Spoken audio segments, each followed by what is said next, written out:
इतना, न इतने तारे अंबर में, न इतने तारे अंबर में, न सागर में जल इतना। बनाया प्रभु ने है अपना, दिया सुख हमें है कितना।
दिया सुख हमें है कितना।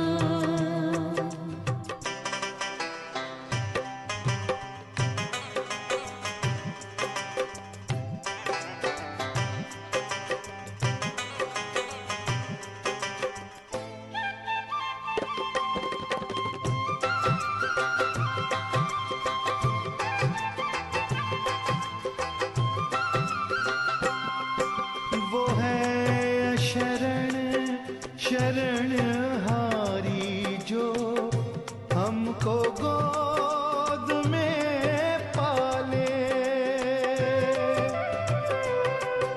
वो है शरणहारी जो हमको गोद में पाले, दिया जीवन नया हमको पिलाकर नजरों से प्याले, है किस्मत पे हम इतराते, है गाते हो के मत वाले। बनाया प्रभु ने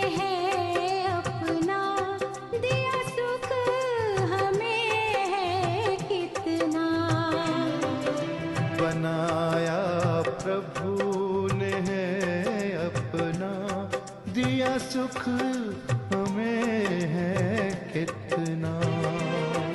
न इतने तारे अंबर में, न इतने तारे अंबर में, न सागर में ही जल इतना। बनाया प्रभु ने है अपना, दिया सुख हमें है कितना। बनाया प्रभु ने है अपना, दिया सुख हमें है कितना।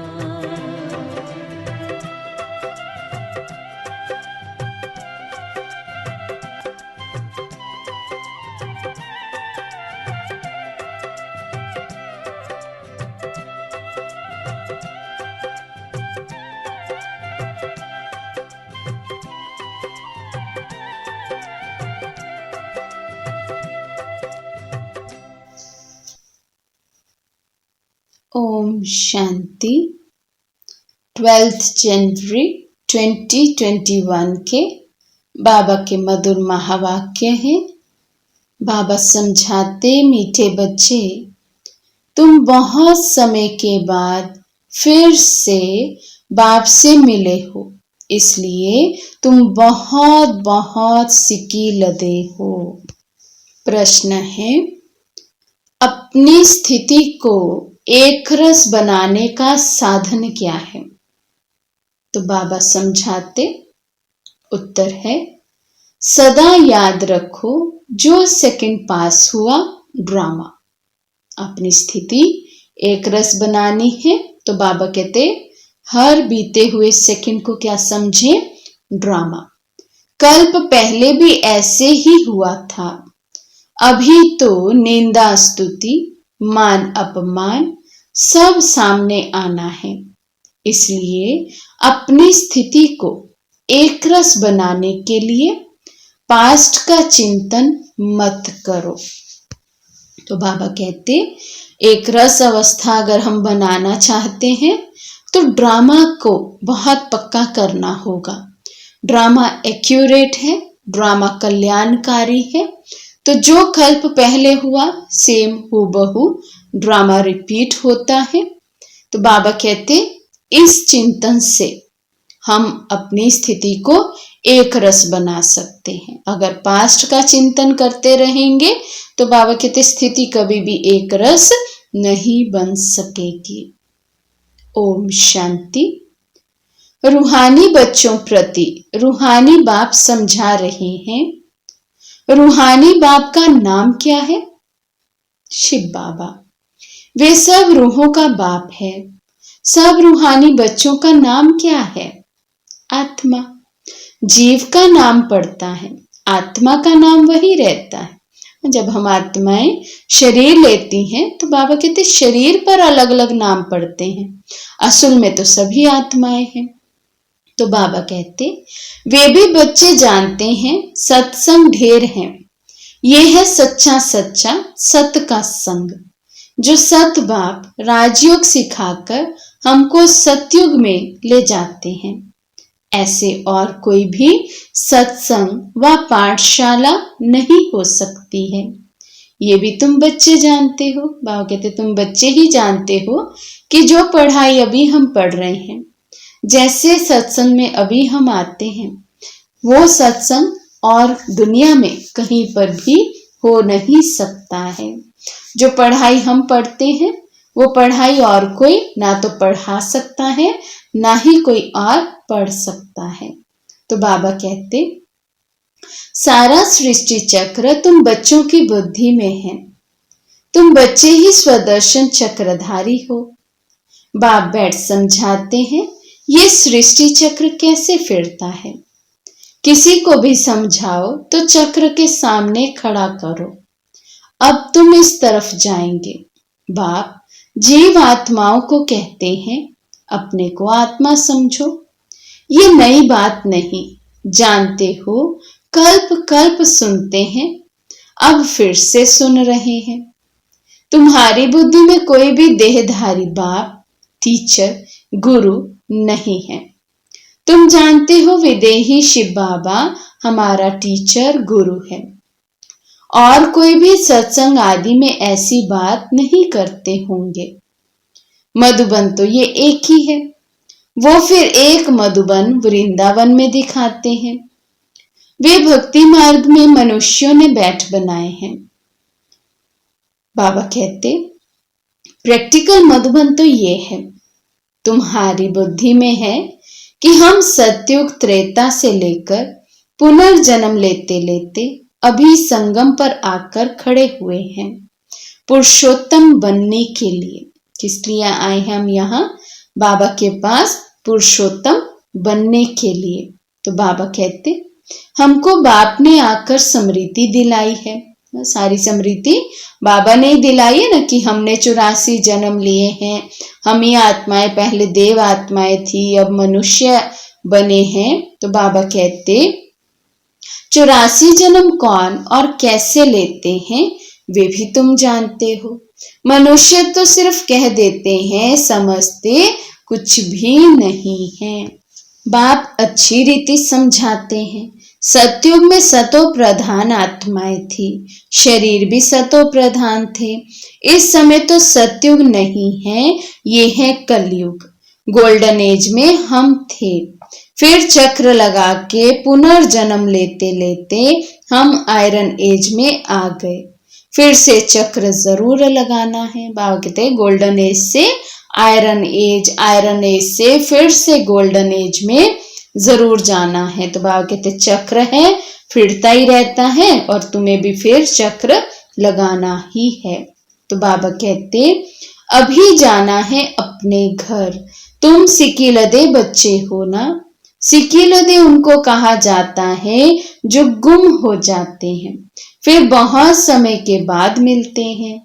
तुम 5000 वर्ष के बाद आकर मिले हो। तुम बच्चे ही जानते हो ये वही बाबा है जिसने 5000 वर्ष पहले इस सृष्टि चक्र का हमको ज्ञान दिया था, स्वदर्शन चक्रधारी बनाया था। अभी फिर से बाप आकर मिले हैं जन्म सिद्ध अधिकार देने के लिए। यहाँ बाप रियलाइज कराते हैं, इसमें आत्मा के 84 जन्मों की भी रियलाइजेशन आ जाती है। ये सब बाप बैठ समझाते हैं। बाबा कहते मेरे सिवाय तो और कोई ये बातें समझा ना सके कि 5000 वर्ष का ये चक्र है। 5000 वर्ष हम आत्माएं आयरन से गोल्डन एज, फिर गोल्डन से आयरन एज में चक्र लगाती रहती हैं।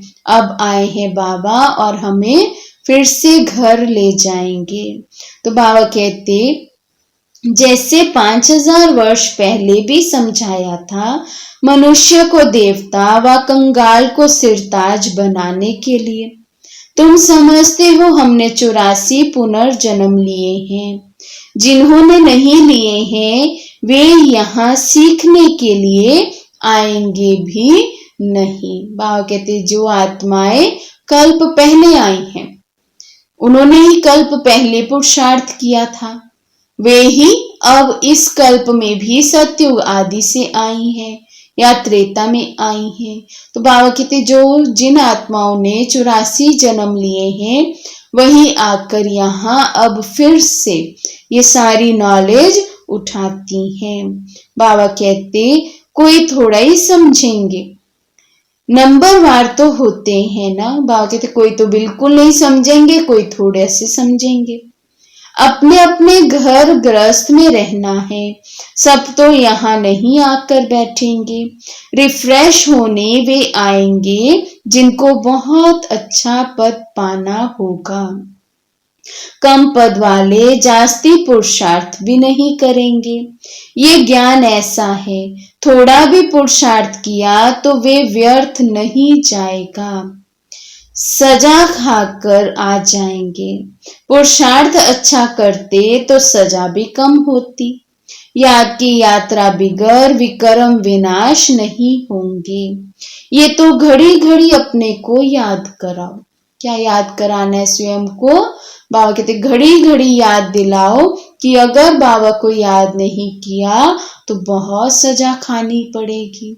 और याद के सिवाय तो आत्मा पावन बन नहीं सकती है। बाबा कहते कोई भी मनुष्य मिले पहले तो उनको ये समझाना है अपने को आत्मा समझो। ये नाम तो पीछे शरीर पर मिले हैं, किसी को बुलाएंगे शरीर के नाम पर। इस संगम पर ही बेहद का बाप रूहानी बच्चों को बुलाते हैं।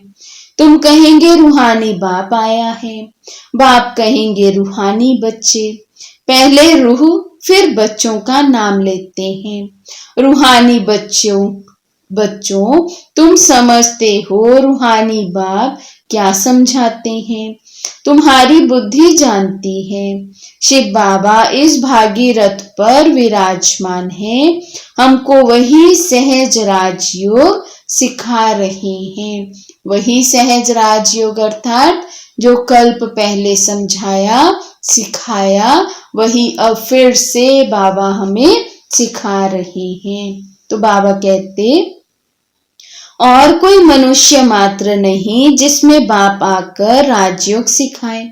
वे बाप आते ही हैं पुरुषोत्तम संगम युग पर, और कोई भी मनुष्य कभी ऐसे कह ना सके, समझा ना सके, क्या ना कह सके कि हम आए ही हैं पुरुषोत्तम संगम युग पर सभी आत्माओं को पावन बनाने के लिए।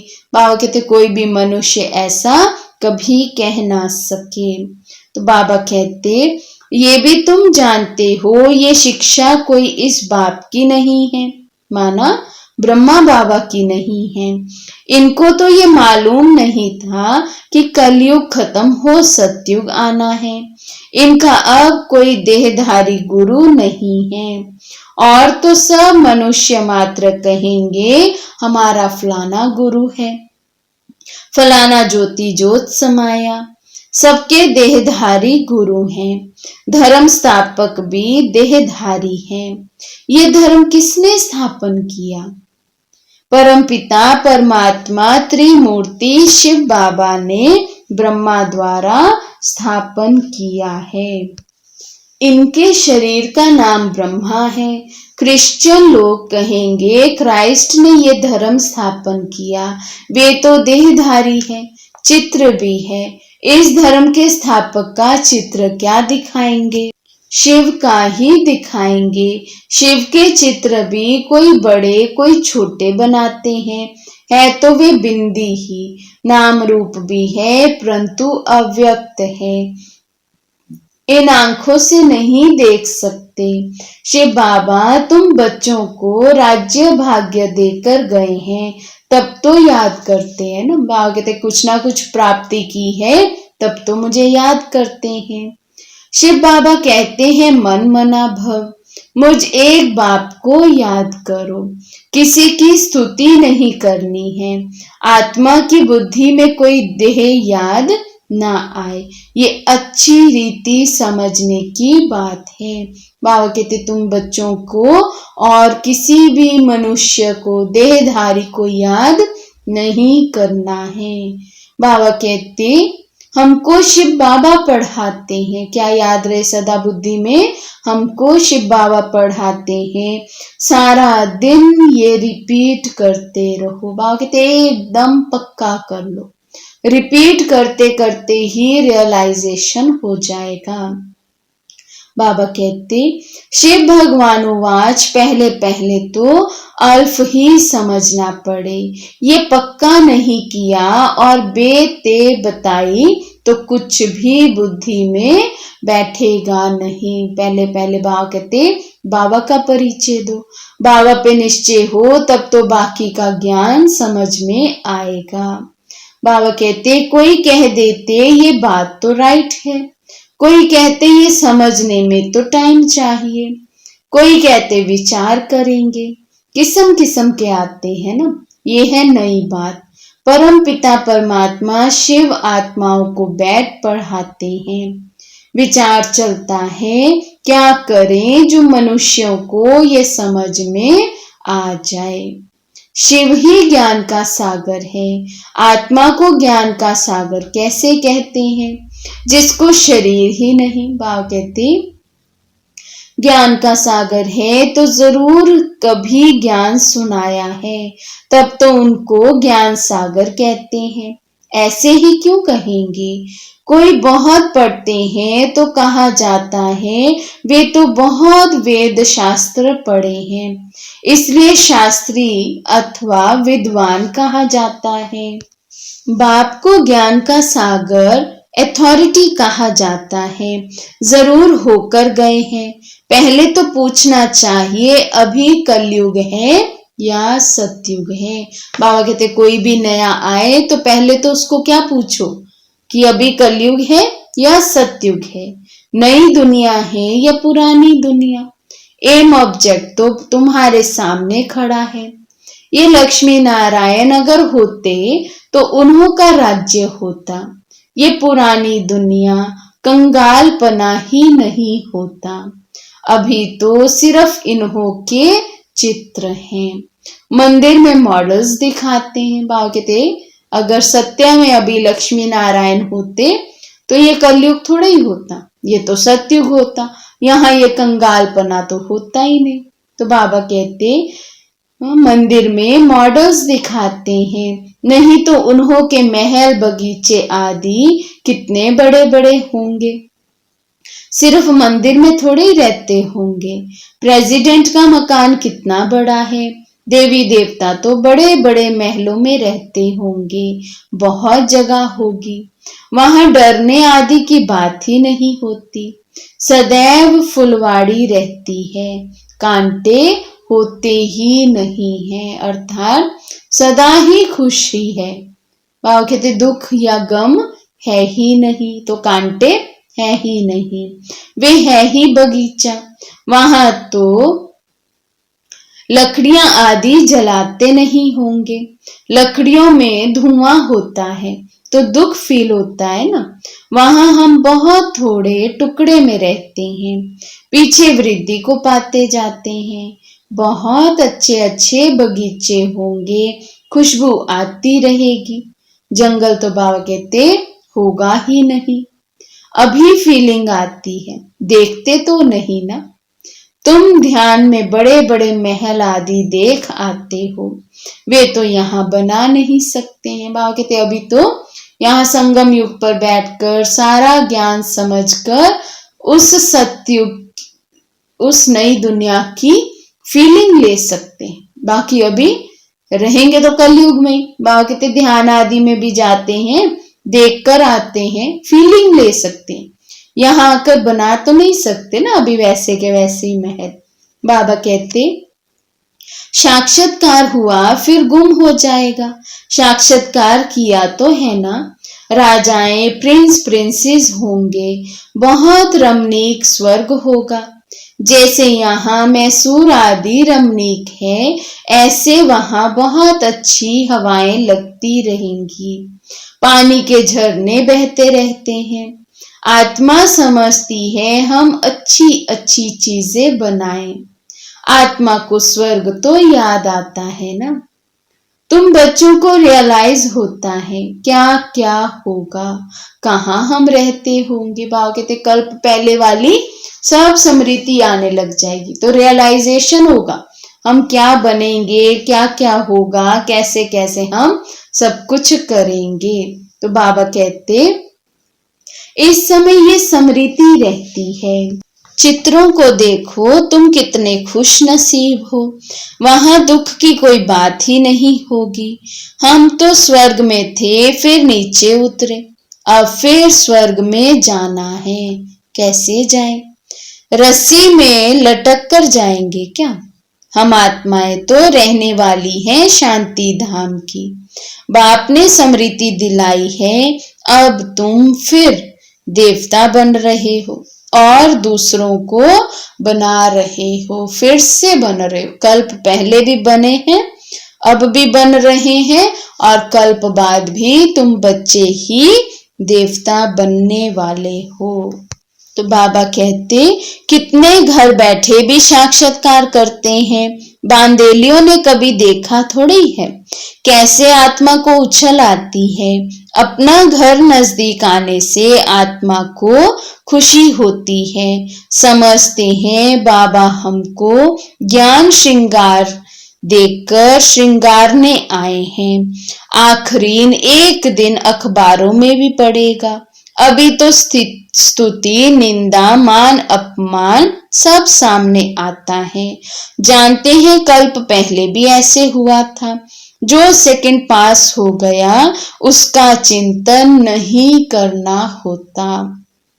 अखबारों में कल्प पहले भी ऐसे पड़ा था, फिर पुरुषार्थ किया जाता है।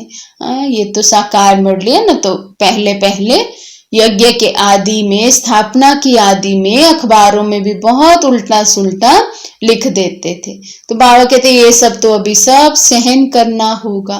फिर एक समय ऐसा आएगा कि अखबारों आदि में भी सब अच्छा अच्छा लिखने लग जाएंगे। तो बाबा कहते हंगामा तो जो हुआ था सो हो गया, नाम तो हो गया ना, फिर तुम रिस्पॉन्ड करते हो। बाबा देखो कैसे नेगेटिव सिचुएशन में भी पॉजिटिविटी ढूंढते हैं। तो उस समय हुआ होगा कुछ ऐसा हंगामा, अखबारों में गलत लिखा हुआ होगा, तो बाबा कहते भल हंगामा हुआ लेकिन हमारा नाम कितना हो गया, संस्था का नाम हो गया, सारी अखबारों में डल गया। तो बाबा कहते फिर तुम रिस्पॉन्ड करते हो, कोई पढ़ते हैं कोई नहीं पढ़ते हैं, फुर्सत नहीं मिलती है और कामों में लग जाते हैं। अभी तुम्हारी बुद्धि में है ये बेहद का बड़ा ड्रामा है, टिक टिक चलती रहती है, चक्र फिरता रहता है। बाबा कहते ये चक्र है ड्रामा का, रुक नहीं सकता, सेकंड बाय सेकंड पास होता रहता, टिक टिक होती रहती है। बाबा कहते एक सेकंड में जो पास हुआ फिर 5000 वर्ष बाद रिपीट होगा। जो हो गया सेकंड बाद ख्याल में आता है, ये भूल हो गई, ड्रामा में नूंद गया, कल्प पहले भी ऐसे ही भूल हुई थी, पास्ट हो गई, अब फिर आगे के लिए नहीं करेंगे। पुरुषार्थ करते रहते हैं, तुमको समझाया जाता है घड़ी घड़ी ये भूल अच्छी नहीं है। बाबा कहते बार बार एक ही भूल को दोहराना अच्छा नहीं है। एक बार जो भूल हुई उसको बाबा कहते पास्ट करो, आगे बढ़ो, आगे से फिर वो भूल दोबारा नहीं होनी चाहिए। तो बाबा कहते तुमको समझाया जाता है घड़ी घड़ी ये भूल अच्छी नहीं है, ये कर्म अच्छा नहीं है, दिल खाती होगी हमसे ये खराब काम हुआ। बाप समझानी देते हैं ऐसे नहीं करो, किसी को दुख होगा, मना की जाती है ना, बाप बतला देते हैं ये काम नहीं करना है, बिगर पूछे चीज उठाया उसको चोरी कहा जाता है, ऐसे काम मत करो, कड़वा मत बोलो। तो बाबा कहते बाबा तो रोज रोज श्रीमत देते हैं कैसे कर्म करने हैं, कैसे बोल बोलने हैं, क्या सोचना है। बाबा कहते उस प्रमाण चलना भी चाहिए। तो बाबा कहते आजकल दुनिया देखो कैसी है, कोई नौकर पर गुस्सा किया तो वे भी दुश्मनी करने लग पड़ते हैं। वहां तो शेर बकरी आपस में शीरखंड रहते हैं, लून पानी और शीरखंड। बाबा कहते कितना अंतर है, यहाँ हर एक दूसरे से लून पानी की तरह माना लड़ते ही रहते हैं, कुछ ना कुछ एक दूसरे के प्रति मन में रहता ही है। लेकिन बाबा कहते सतयुग में तो सब शीरखंड होकर रहते हैं। बाबा कहते सतयुग में सब मनुष्य आत्माएं आपस में शीरखंड रहती हैं और इस रावण की दुनिया में सब मनुष्य लून पानी हैं। बाप बच्चा भी लून पानी, काम महाशत्रु है ना, काम कटारी चलाए एक दो को दुख देते हैं। ये सारी दुनिया लून पानी है, सतयुगी दुनिया शीरखंड है। इन बातों से दुनिया क्या जाने, मनुष्य तो स्वर्ग को लाखों वर्ष कह देते हैं तो कोई बात बुद्धि में आ ना सके। जो देवताएं थे उन्हों को ही स्मृति में आता है। तुम जानते हो ये देवता सतयुग में थे, जिसने 84 जन्म लिए हैं वही फिर से आकर पड़ेंगे और कांटों से फूल बनेंगे। ये बाप की एक ही यूनिवर्सिटी है, इनकी ब्रांचेस निकलती रहती है। खुदा जब आएगा तब उनके खिदमतगार बनेंगे, जिनके द्वारा खुद खुदा राजाई स्थापन करेंगे। बाबा कहते जब बाबा आएंगे तो बाबा के मददगार बच्चे निकलेंगे, मददगार बच्चे ही फिर राजाई स्थापन करने के निमित्त बनते हैं। तो बाबा कहते तुम समझते हो हम खुदा के खिदमतगार हैं, वे जिस्मानी खिदमत करते हैं, ये रूहानी। बाबा हम आत्माओं को रूहानी सर्विस सिखला रहे हैं, क्योंकि रूह ही तमो प्रधान बन गई है। बाबा कहते जो पतित बना है उसी को तो पावन बनाया जाएगा ना, तो पतित तो आत्मा बनी है, शरीर थोड़ी, तो आत्मा को ही पावन बनाना है। बाबा कहते फिर बाबा सतो प्रधान बना रहे हैं। बाबा कहते हैं मामेकम याद करो तो विक्रम विनाश होंगे। ये योग अग्नि है। भारत का प्राचीन योग गाया हुआ है ना। आर्टिफिशियल योग तो बहुत हो गए हैं, इसलिए बाबा कहते हैं याद की यात्रा कहना ठीक है। शिव बाबा को याद करते करते तुम शिवपुरी में चले जाएंगे। वे है शिवपुरी, वे है विष्णुपुरी, ये है रावणपुरी। 3 पुरियों का बाबा राज बता रहे हैं। परम धाम है शिवपुरी, सतयुग है विष्णुपुरी और ये है बाबा कहते रावण की पुरी। विष्णुपुरी के पीछे है रामपुरी। सूर्यवंशी के बाद चंद्रवंशी है। ये तो कॉमन बात है ना। आधा कल्प सतयुग त्रेता, आधा कल्प द्वापर कलयुग। अभी तुम संगम पर हो, ये भी सिर्फ तुम बच्चे जानते हो। जो अच्छी रीति धारणा करते हैं वे दूसरों को भी समझाते हैं। इस पुरुषोत्तम संगम युग पर है। ये किसी की बुद्धि में याद रहे तो भी सारा ड्रामा बुद्धि में आ जाए। बाबा कहते छोटी छोटी बातें भी हमें याद रहे तो फिर बाबा कहते सारा ड्रामा बुद्धि में याद रहेगा। बाबा कहते परंतु कलयुगी देह के संबंधी आदि याद आते रहते हैं। बाप कहते हैं तुमको याद करना है एक बाप को। बाबा रोज कहते ना एक बाप को याद करना, लेकिन बाबा कहते होता क्या है, अनेक मित्र संबंधी सारा दिन याद आते रहते हैं। तो बाबा कहते सर्व का सदगति दाता राजयोग सिखलाने वाला एक ही है। इसलिए बाबा ने समझाया है शिव बाबा की ही जयंती है जो सारी दुनिया को पलटाते हैं। तुम ब्राह्मण ही जानते हो। अभी हम पुरुषोत्तम संगम युग पर हैं। जो ब्राह्मण है उनको ही रचयिता और रचना का ज्ञान बुद्धि में है। तो बाबा कहते जो ब्राह्मण है उन्हीं की बुद्धि में ये ज्ञान टिकेगा। अच्छा, मीठे मीठे सिकी लदे बच्चों प्रति माता पिता बाप दादा का याद प्यार और गुड मॉर्निंग। रूहानी बाप की रूहानी बच्चों को नमस्ते। हम रूहानी बच्चों की रूहानी बाप दादा को दिल व जान शिकवा प्रेम से नमस्ते नमस्ते नमस्ते जी। धारणा के लिए मुख्य सार है।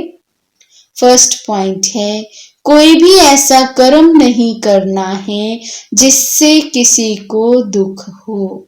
कड़वे बोल नहीं बोलने हैं।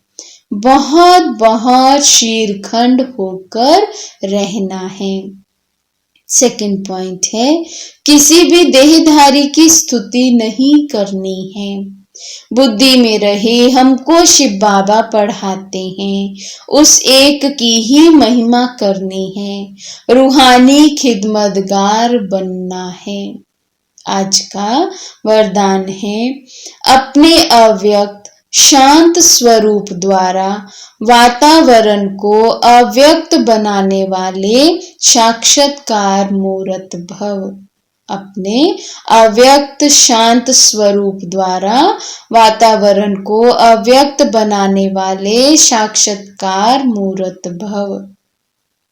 जैसे सेवाओं के और प्रोग्राम बनाते हो ऐसे सवेरे से रात तक याद की यात्रा में कैसे और कब रहेंगे ये भी प्रोग्राम बनाओ और बीच बीच में 2-3 मिनट के लिए संकल्पों की ट्रैफिक को स्टॉप कर लो।